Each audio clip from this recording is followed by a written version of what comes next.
Mga ka-DIY income reveal day ka sa tuwang gamay nga piso wifi vending machine. So kani napuno yun ni siya halos nga dili pinamahulugan ang iyang coin slot kay nilapaw na siya. So diri is kaplangana din siya mga ka-DIY.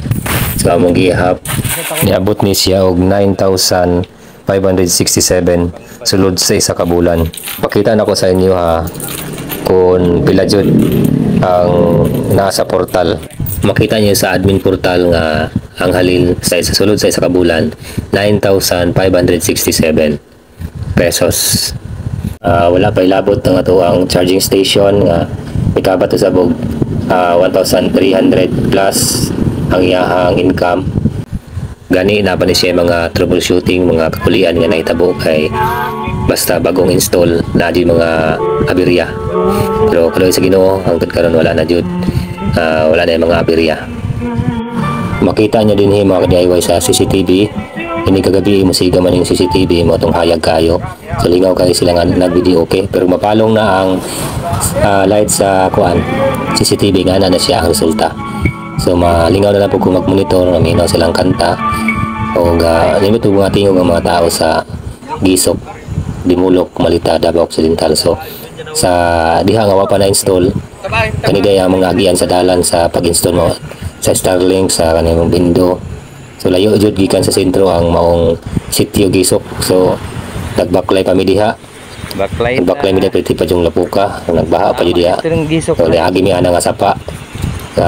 Isakay na mo sa kabayo ang mga gamit, mga battery, solar charge controller ug tanan mga gamit sa kuan maka-generate tag electricity ug signal dito sa maong sitio.